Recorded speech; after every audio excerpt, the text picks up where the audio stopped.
नमस्कार दोस्तों, आपका हमारे YouTube चैनल में स्वागत है।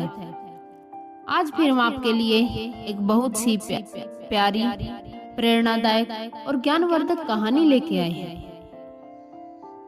इस कहानी को अंत तक जरूर सुने और यदि आप हमारे चैनल पर नए हैं तो चैनल को सब्सक्राइब जरूर करें और बेल आइकन जरूर दबाएं ताकि आने वाली वीडियो का नोटिफिकेशन आपको सबसे पहले मिलता रहे। तो प्यारे दर्शकों, आइए एक प्यारी सी कहानी को शुरू करते हैं। एक गांव में एक किसान रहता था। उसके साथ उसके परिवार में उसकी पत्नी और उसका एक बेटा था। कुछ सालों के बाद उसकी पत्नी की मृत्यु हो गई। उस समय उसकी बेटे की उम्र 10 साल की थी। किसान ने दूसरी शादी कर ली। उस दूसरी पत्नी ने भी उस किसान की दूसरी पत्नी को भी एक लड़का हुआ। किसान की दूसरी पत्नी ने भी कुछ समय के बाद उसकी मृत्यु हो गई। किसान ने अब अपने दोनों बच्चों को अकेले ही पाल पोस के बड़ा किया। किसान का बड़ा बेटा जो पहली पत्नी से हुआ था, जब शादी के योग्य हुआ तब किसान के बड़े बेटे की शादी कर दी। फिर किसान की भी कुछ समय बाद मृत्यु हो गई। किसान का छोटा बेटा जो दूसरी पत्नी का था और पहली पत्नी से प्राप्त बड़ा बेटा दोनों साथ साथ रहते थे। कुछ समय बाद किसान के छोटे लड़के की तबीयत बहुत खराब रहने लगी। बड़े भाई ने कुछ आसपास के डॉक्टरों से इलाज करवाया और फिर भी उसको कोई राहत नहीं मिली। छोटे भाई की दिन पर दिन तबीयत बिगड़ती जा रही थी और बहुत खर्च भी हो रहा था। एक दिन बड़े भाई ने अपनी पत्नी से सलाह की कि यदि ये छोटा भाई मर जाए तो हमें इसके इलाज के लिए पैसा खर्च करना नहीं पड़ेगा और जायदाद में आधा हिस्सा भी हमें नहीं देना पड़ेगा। तब उसकी पत्नी ने कहा, क्यों न किसी डॉक्टर से बात करके इसे जहर दे दिया जाए। किसी को पता भी नहीं चलेगा और कोई रिश्तेदारों को भी शक नहीं होगा। सब यही कहेंगे कि वह बीमार था और बीमारी से ही उसकी मृत्यु हो गई। बड़े भाई ने ऐसा ही किया। एक डॉक्टर से बात की और अपनी फीस बताओ, ऐसा करना, मेरा छोटा भाई बीमार है, उसको दवा के बहाने जहर दे देना। और यह सुनकर डॉक्टर ने भी उसके बड़े भाई की सारी बातें मान ली और लड़के को जहर दे दिया और कुछ समय के बाद उस लड़के की मृत्यु हो गई। उसके भाई भाभी ने खुशी मनाई कि रास्ते का कांटा निकल गया, अब सारी संपत्ति हमारी हो जाएगी। उसका अंतिम संस्कार कर दिया गया। कुछ महीनों के पश्चात उस किसान के बड़े लड़के की पत्नी को लड़का हुआ। पति पत्नी ने बहुत खुशी मनाई, बड़े ही लाड प्यार से लड़के की परवरिश की। कुछ ही गिने वर्षों में लड़का जवान हो गया।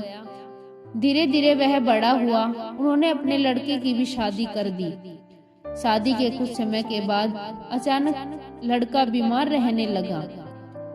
माँ बाप ने उसके इलाज के लिए बहुत सारे डॉक्टरों से इलाज करवाया। जिसने जितना पैसा मांगा सब कुछ दिया ताकि लड़का ठीक हो जाए। अपने लड़के के इलाज में अपनी आधी संपत्ति तक बेच दी, पर लड़का बीमारी के कारण मरने की कगार पर आ गया। शरीर इतना ज्यादा कमजोर हो गया कि वह शरीर का पूरा अस्थिर पिंजर ही शेष रह गया था। एक दिन लड़के को चारपाई पर लेटा रखा था और उसके पिता साथ में बैठे अपने पुत्र को ये दयनीय हालत देखकर दुखी होकर उसकी ओर देख रहे थे। तभी लड़का अपने पिता से बोला कि भाई, अपना सब हिसाब हो गया है, बस अब कफन और लकड़ी का हिसाब बाकी है, उसकी तैयारी कर लो।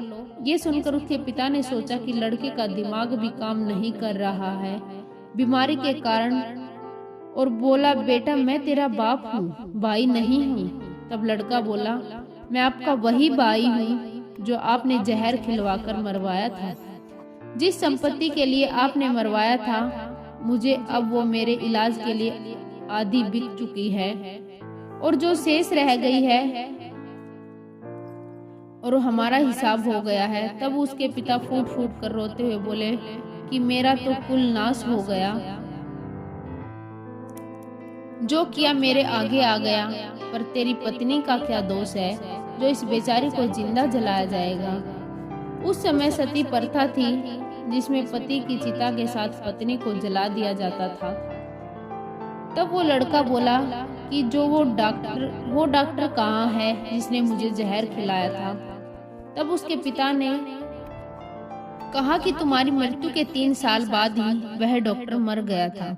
तब लड़के ने कहा कि ये वही दुष्ट डॉक्टर है जो आज मेरी पत्नी के रूप में है, मेरे मरने पर इसे जिंदा जलाया जाएगा, यही वो डॉक्टर है।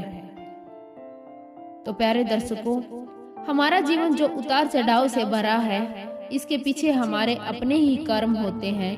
हम जैसा बोएंगे वैसा ही काटना पड़ेगा। कर्म करो तो फल मिलता है, आज नहीं तो कल मिलता है। जितना गहरा अधिक हो कुआं, उतना मीठा जल मिलता है। जीवन के हर कठिन प्रश्न का जीवन से ही हल मिलता है। तो प्यारे दर्शकों, कैसी लगी ये छोटी सी कहानी? अगर अच्छी लगी हो तो इसे लाइक करें, शेयर करें और कमेंट करके हमें जरूर बताएं। धन्यवाद दोस्तों।